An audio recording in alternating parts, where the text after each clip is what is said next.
Ako si Maria at ito ang aking kwento.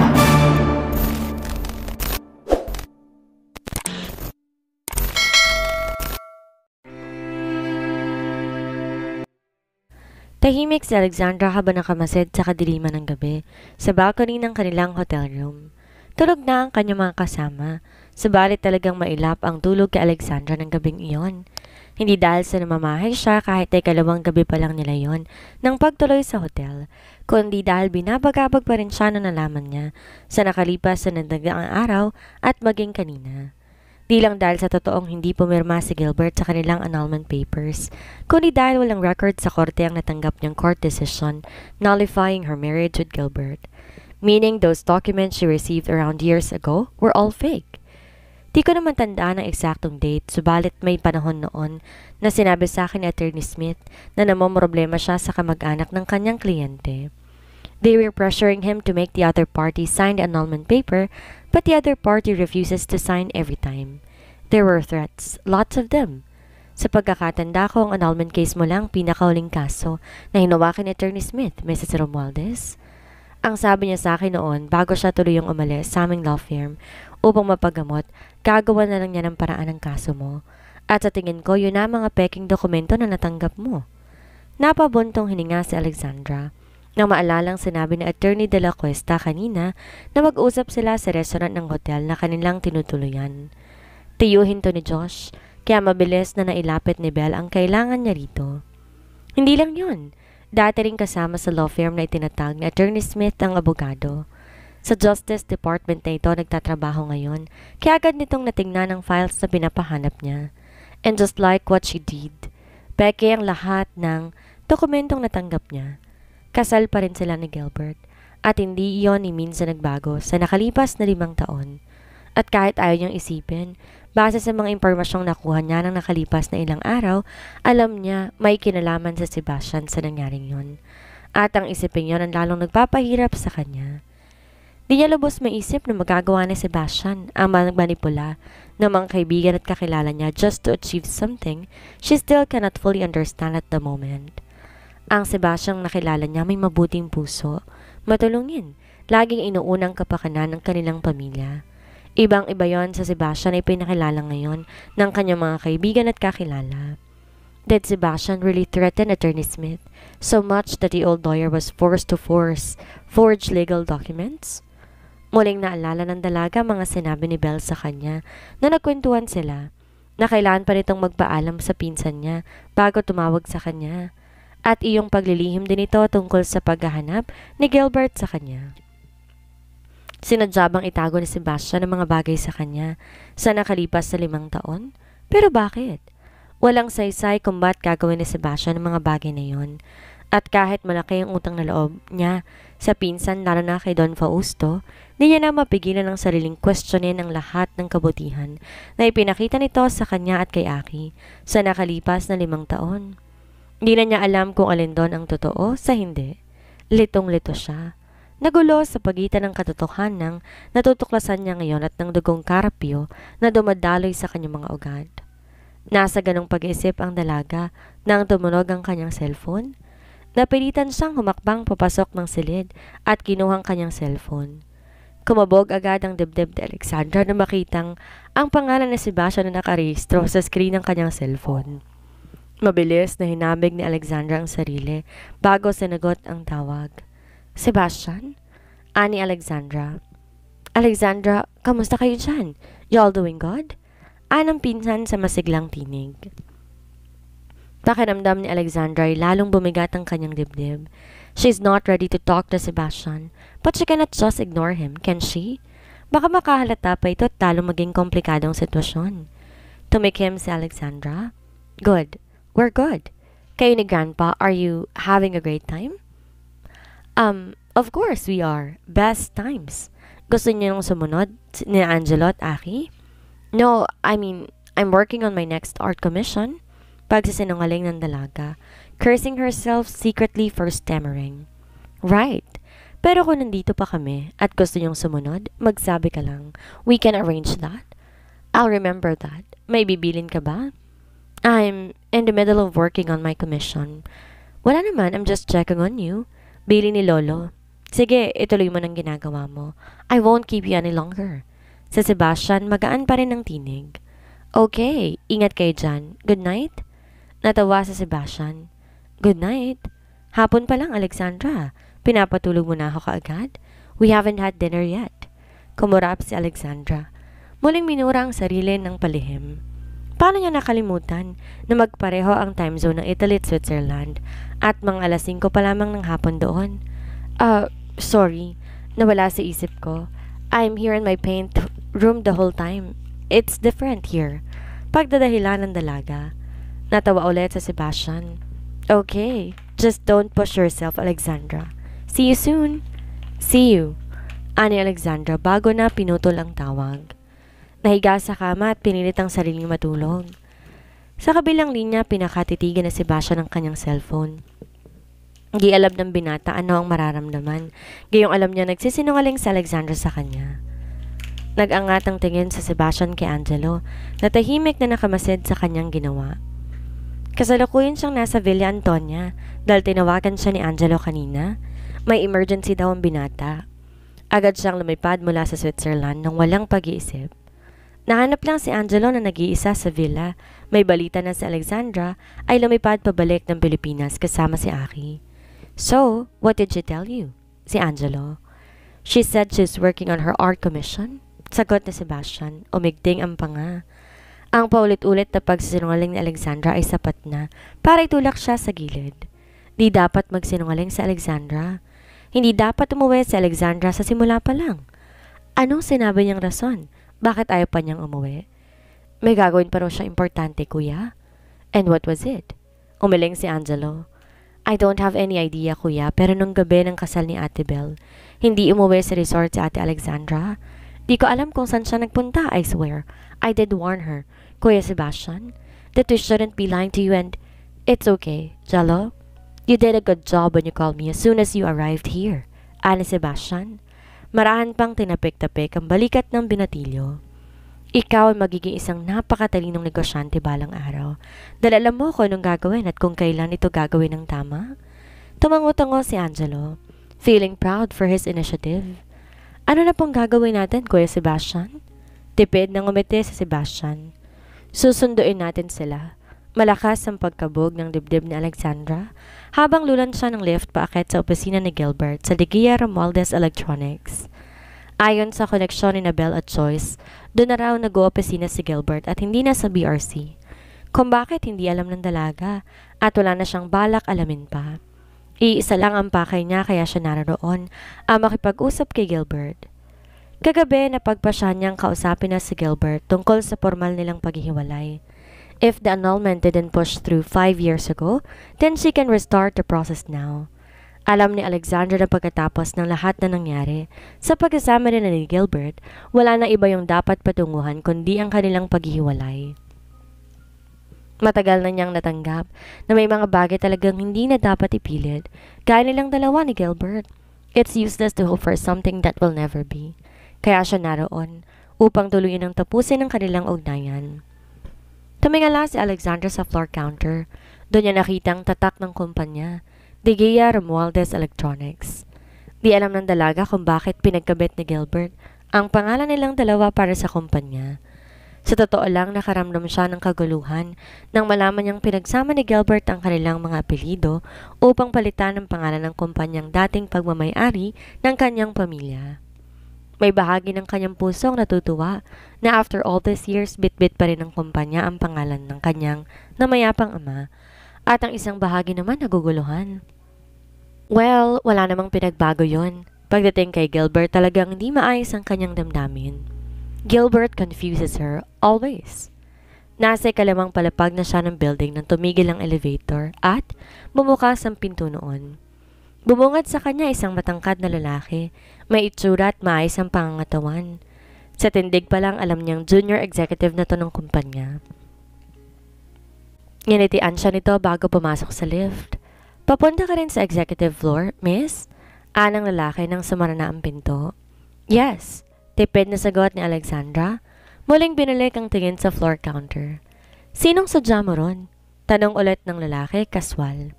Agad nakaramdam ng di komportable si Alexandra pero ngumiti pa rin siya. Mas gugustuhin kong itago yun sa aking sarili. Feisty eh?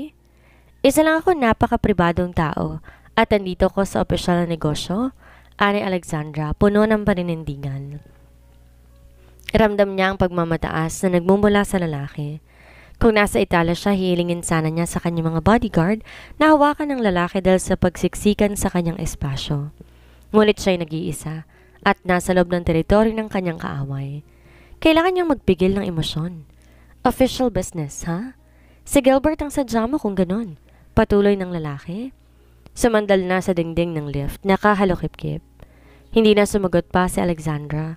Wala siyang dapat ipaliwanag sa kahit na sino lalo na sa makulit at hambog na lalaking estranghero. Nang bumukas ang lift, nasa 10th floor na sila. Naunang lumabas ng lalaki subalit sumunod ito sa kanya. Nagtuloy-tuloy lang sa paglalakad si Alexandra hanggang sa marating niya ang table ni Karen. Agad na pasinghap si Karen nang makita siya. Is Gilbert in sight? Tanong ni Alexandra sa sekretarya, formal. Umisi ng lalaki. Well, si Gilbert nga ang sadya mo, Ma'am Alexandra. Ani Karen, lalaki ang mga mata. Alexandra, as in, Alexandra de Gia? Sabat ulit ng lalaki sa di makapaniwalang tinig. Napabuga na ng marahas na hininga si Alexandra. Umabot na sa sukdulan ng inis niya sa lalaking pakialamero. Wala ba si Gilbert, Karen? Nasa meeting po, ma'am. Pero sasabihin ko po na nandito kayo at... Very well. Hihintayin ko na lang siya sa loob ng kanyang opisina. And please, remove that man from my sight. He's annoying. Ani Alexandra bago naglakad patungo sa opisina ni Gilbert. Ako? Annoying? Hey! I'm Cyrus de Torres, your husband's cousin. Technically, we're family, Alexandra. Hirit pa ng lalaki, subalit, di na yan pinansin pa ni Alexandra. Nagdire-diretso siya sa opisina ni Gilbert at mabilis na isinara ang pinto. Upang mapasinghap lamang na makita ang ayos ng opisina ni Gilbert. Wala sa sariling naglakad ang dalaga patungo sa gitna ng opisina. Pakiramdam niya bumalik siya sa nakaraan, nung panahon ng kanyang kabataan, nung hindi pa niya nararanasan iba't ibang pait ng buhay. Tila walang pinagbagong opisina. Ganon na ganon yun na nag-o-opisina pa roon ng kanyang ama. And that doesn't make sense. Alam niyang tinanggal niya lahat ng personal belongings silang mag-ama ron nang simula yung okupahin ni Gilbert 5 years ago. At ang kanyang self-portrait na nakasabit sa dingding. Naalala niya meron siyang imbaka noon na masunog ang mansyon. Paano yun napunta ron? Nasa ganong pag-iisip si Alexandra nang biglang bumukas ang pinto. Otomatikong pumihit paharap doon ang dalaga. Bumungad sa kanya ang gulat na mukha ni Gilbert. Tumaas baba ang dibdib nito sa paghahabol ng hininga. Alexandra, ani Gilbert, puno ng suyo. Napakurap naman si Alexandra. Pilit inaalis ang pag-alon ng kakaibang damdamin sa kanyang dibdib. Tumikhim si Gilbert. I came as soon as Karen told me you're here. Binalik mo sa dati ang opisina ng daddy. And my portrait. Why? Alanganing tanong ni Alexandra kay Gilbert. Gilbert gently closed the door behind him and walked towards her. Di naalis sa mga mata sa kanya. Lalong lumakas ang pagkabog ng dibdib ni Alexandra. It has been so long since she felt that way and it's scaring the shit out of her. Tarantang umatras si Alexandra. Muli, binigyan ng distansyang pagitan nila ni Gilbert bago marahang ipinilig ang ulo. I changed my mind. Huwag mo nang sagutin ang tanong ko. Let's just get down to business, Gilbert. What business? Tanong naman ni Gilbert. Kurot na ang noo. Sa isip ay pagtataka dahil biglang pagbabago sa ikinilos ng asawa. It's like she is afraid to know what he has to say. Mabilis tinuwid ni Alexandra ang likod at pumormal. Tapos na ako mag-imbestiga. You're right. We are still married and I'm here to correct that mistake. Mabilis na inilatag ni Alexandra ang hawak niyang folder sa mesa. Nagpagawa siya ng bagong annulment papers kay Attorney De La Cuesta, kaya siya naroon upang papirmahan yon kay Gilbert. Here, sign it, Gilbert. Tatapusin na natin ang walang saysay na kasal na to. Ngumisi si Gilbert. Inalala ang mga retrato ni Alexandra, kasamang anak nito kay Sebastian. Bumalik ang galit sa dibdib. Inutusan ka ba ni Sebastian na gawin yan? Ha, Alexandra? Para ano? Para mapakasalan ka na niya? Para mabuo ng pamilya ninyo? What? Naguguluhang tanong ng dalaga. Nalingkit na ang mga mata ni Gilbert.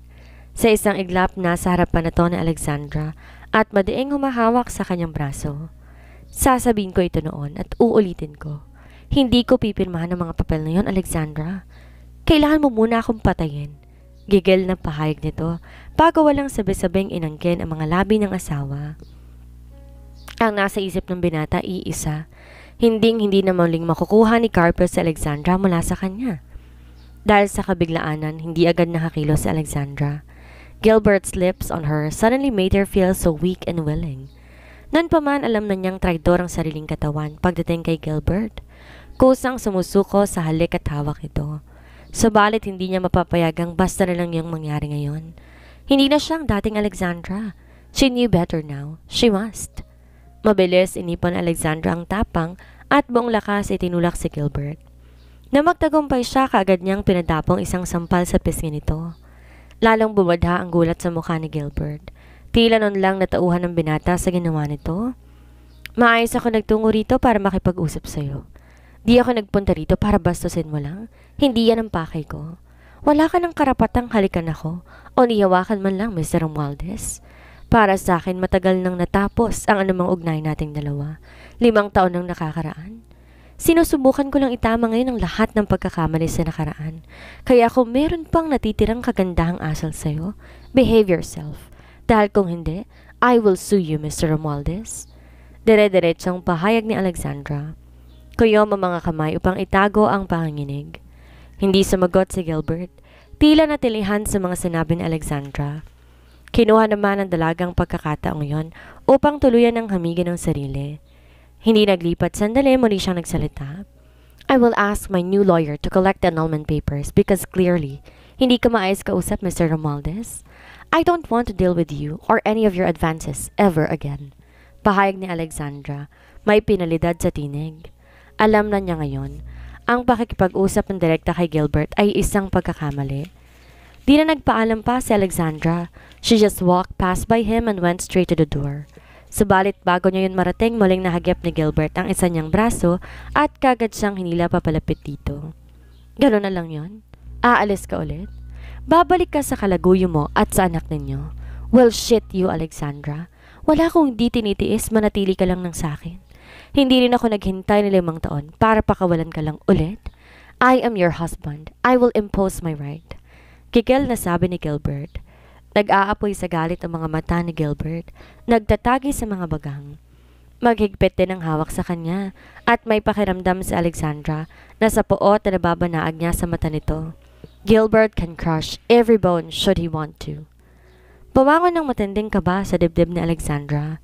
Bitawan mo ko, Gilbert. Ano ba? Kasasabi ko lang eh. Kakusahan kita kapag... Then do it, Alexandra.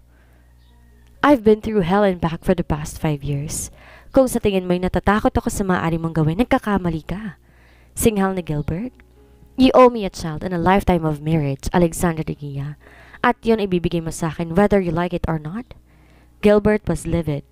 Walang ibang naiisip kundi ang galit sa lahat ng mga nangyari sa nakalipas sa 5 taon. Napasinghap si Alexandra. Nilokob ng takot sa maaaring gawin ni Gilbert sa kanya. Naalala niyang probisyon sa will ni Don Anselmo.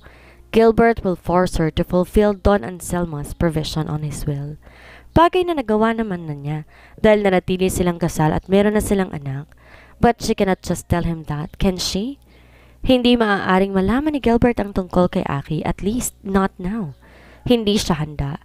At dahil sa sitwasyon nila, hindi niya alam kung magiging handa ba siya na sabihin kay Gilbert ang tungkol kay Aki. Kaya hindi siya maaaring sumuko. Ang kanyang anak naghihintay sa kanya. Kailangan niya na makaalis sa lugar na yon. If she so ever gets out of that office safe, hindi niya na muli pang kahaharapin si Gilbert. Hahayaan niya nga ang abogadong gumawa ng bagay na yon. Muli, nagpamigla si Alexandra. Bitiwan mo ko, Gilbert. Bitiwan mo ko, sigaw niya. No way, Alexandra. Digiya, gigil na sagot ni Gilbert. Ilang sandali pa bumalandra pabukas ang pinto ng opisina. Sir, ma'am, si Victor sa tarantang tinig. Mabilis lumapit sa 2 amo. Sa may pinto, naraon din sina Skyler at Karen. Gulat sa nasaksihang eksena sa loob ng silid. Please help me, Vincent. Gilbert is deranged. si Alexandra sa nagpapanik na tinig. The range? My mind has never been clearer than now, Alexandra. Asawa kita. I have every right to keep you by my side. Muling sigaw ni Gilbert. Iyanig ng boses ang apak na sulot ng silid. Hindi na sumagot pa si Alexandra. Nagpatuloy sa pagpiglas. Wala nang nagawa pa si Victor kundi hawakan si Gilbert upang pakawalan ito si Alexandra. Nakitulong na rin si Skyler sa pagpigil sa boss, habang si Karen naman pilit na hinila si Alexandra papalayo kay Gilbert.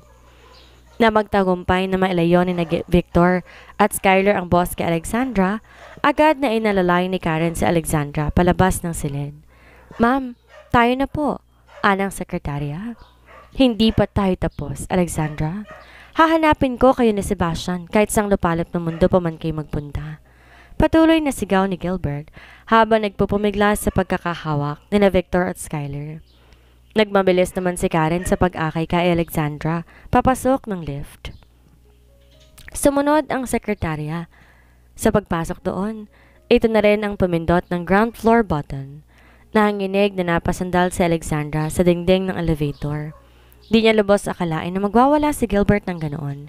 Pero higit sa lahat, nakita rin niya ang takot sa mga mata nito. Malaking takot. Para saan? Hindi niya alam. Ang tanging naiisip niya ngayon ay ang paglabas niya sa opisina ni Gilbert at di na siya babalik doon kahit kailan. Ilang sandali pa humikbi si Karen bago nagmamadaling lumuhod sa harapan ni Alexandra. Karen? Anang dalaga, naguguluhan. Ma'am, hindi ko po alam kung ano pong gagawin ninyo pagkalabas po ninyo rito pero nakikiusap po ako. Huwag niyo na pong kasuhan si Sir Gilbert. Marami po ang nangyari ma'am nang umalis kayo. Please ma'am, hindi ko po alam kung kakayanin pa niyang pagpasensya niyo na lang po si Sir Gilbert. Maawa po kayo sa kanya ma'am. Ma'am Alexandra. Pakiusap ni Karen sa pagitan ng paghikbi bago tuluyang yumuko at tumagulgol. Sinubukan ni Alexandra ibuka ang kanyang mga bibig, sabalit walang lumabas sa salita. She was confused with Karen's plea. Di niya maintindihan kung bakit ito nakikiusap ng ganoon para kay Gilbert. Ilang sandali pa bumukas ang pinto ng lift sa lobby ng building. Mabilis tumayo si Karen at nagpunas ng luha. Ma'am Alexandra? Muling tawag ni Karen sa kanya. Sabalit di na yon pinansin pa ni Alexandra. Bagkos nagmandali siya naglakad papalabas ng building. Diretso sa parking lot kung saan niya iniwan si Alonzo sa rental car. Ma'am, ayos lang po. Drive, Marco. Mabilis na putol ni Alexandra sa driver. I need to hug my son. Hello, sino ba to? Gigil at pikit pa ang mga matang sagot ni Cynthia sa kanyang cellphone na panay ang ring gayong natutulog pa siya. Bahagyan niyang binukas ang kanyang mata. Lalo siyang napamura na makitang halos 10:00 pa lang ng umaga. 5:00 na ng umaga nang matulog sila ni Ruel. Galing kasi sila sa kasino. Yon ang una nilang inatupag na makauwi sila ng bansa kahapon. May ilang araw pa sila para buuin ang pagkakautang nila sa loan shark sa Hong Kong. At pinagtrabaho pa niya yon kay Cyrus. Subalit kagabi gusto niya ulit subukan ang kanyang swerte sa kasino. Talakala niya minamalas lamang siya sa ibang bansa. Subalit ganun pa rin ang kanilang kapalaran ni Ruel. Naipatalo nila ang 25 million na personal na pera ni Ruel. Tapos ngayon, pati sa pagtulog may istorbo pa rin. Bakit ba ayaw siyang lubayan ng kamalasan? Mommy, it's me, Cyrus. Anang anak sa kabilang linya. Napabuga na marahas na hininga si Cynthia. Naihilamos ang kamay sa mukha. Hindi ka ba makaintindi, Cyrus? I told you, huwag mo muna ako istorbohin ngayon dahil puyat ako. Ines na paliwanag ni Cynthia sa anak. But mom, I have a news. A very important news. Ani Cyrus sa kabilang linya. Napaboga ng hininga si Cynthia. This better be important or else. Bumalik na siya, mommy. Bumalik na si Alexandra. Masiglang bati ni Cyrus. Alexandra? Sino Alexandra? Yun nawawalang asawa ni Gilbert. Agad na napatawid ng upo si Cynthia. Umalo ng kaba sa dibdib. Bakit masaya ka? Are you stupid? Maaari nang kumpletuhin ni Gilbert ang probisyon ng papa. At kapag nangyari yon, may babalik sa kanyang 35% na floating shares ng BRC. Wala na akong shares doon, Cyrus. Naintindihan mo bang maaaring mangyari kapag muling naibalik kay Gilbert ang controlling shares ng BRC? He will know everything, Cyrus. Malalaman niyang lahat. Hysterical na sabi ni Cynthia. Naisip niyang pagdodoktor ni Cyrus sa mga finance papers ng BRC sa nakalipas na 5 taon. Doon sila kumukuha ng panluho nilang mag-iina. Cyrus can easily do that because he works at the accounting department of BRC. Dumaraan lahat ng finance papers sa kamay ni Cyrus. Ang isang maliit na pag-tweak sa mga numero, maaaring makapagpanatili sa kanila ng milyon-milyon sa isang araw. Ito ay isang malinis na trabaho. Yon ang forte ng kanyang anak. Kahit si Ruel, hindi alam ang gawain nilang yon ng mag-ina. Ang pagkupit lang sa Royal Mall ang alam ng kasintahan. Subalit kung magbabalik si Gilbert bilang president ng BRC, sigurado siya magiging mainit ang mga mata nito sa kanila ni Cyrus. He could expose them, or worse, throw them in jail. Hindi niya yon mapapayagan. Uunahin niya muna ang pagbagsak ni Gilbert bago siya nito pabagsakin. Mommy? Untag ni Cyrus sa ina na biglang natahimik sa kabilang linya. Bilisan mo yung pinapagawa ko sa'yo. Baka biglang umupang president si Gilbert sa mga susunod na araw. Also, anong balita doon sa leader ng Union sa SGE na sinusugan ng mga magreklamo? Hindi pa ba umaaksyon si Gilbert? Hindi pa raw eh. Nag-iisip pa raw ng solusyon. Pwes, ikaw ang gumawa ng solusyon. Gigil na putol ni Cynthia sa anak.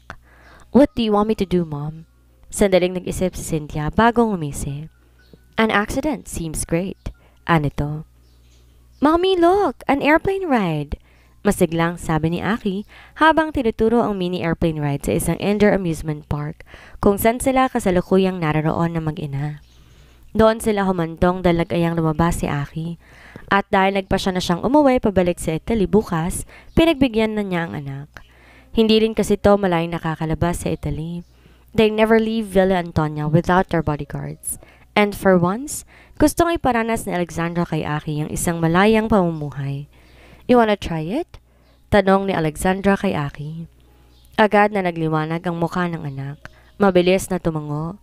Alright, Marco will go with you, ani Alexandra. Agad namang lumapit si Marco kay Aki. Binuhat to patungo sa ticket booth. Pinanood ng dalaga ang pagsakay ni Marco at Aki sa mini-plane. Her son was smiling from ear to ear when the ride began to move. Panay pa ang kaway sa kanya. On the joys of childhood na isip niya, pilit na ngumiti. Alexandra, ano ba talagang problema, anak? Si Yaya Beth na naiwan sa kanyang tabi. Po? Ko, tong batang to. Nakalimutan mo na yatang ako nag-alaga sa'yo habang lumalaki ka. Kaya alam ko kung may bumabagabag sa'yo o wala. Ana matandang katulong, pilit na ngumiti. Ginagap ni Alexandra ang kamay ni Yaya Beth at marahan yung pinisel. Yaya, ani Alexandra, sa garalgal na tinig bago niyakap ang matanda. And for the first time in days, hinayaan ni Alexandra ang sariling magsumbong ng kanyang mga alalahanin kay Yaya Beth. At kaya ng bata pa siya, matyagang nakikinig si Yaya Beth kay Alexandra. Inakay pa siya nito sa isang bench sa malapit at doon pinaupo. Tahan na, anak. Pasasaan ba at matatapos din ang lahat ng to? Alo sa kanya na matanda habang marahang hinahagod ang kanyang likod. Naguguluhan ako, Yaya. Pag-amin ng dalaga. Di alam ni Alexandra kung paano niya kukumprontahin si Sebastian or if she ever had a heart to. Importante ito sa kanya dahil pinsan niya ito. Di niya kayang sabihin dito na pinagtutudahan niya ito. Subalit, marami itong pinagsinungaling sa kanya. Marami itong itinago. Hindi rin niya alam kung papaano na lulutasin ang tungkol sa kanila ni Gilbert.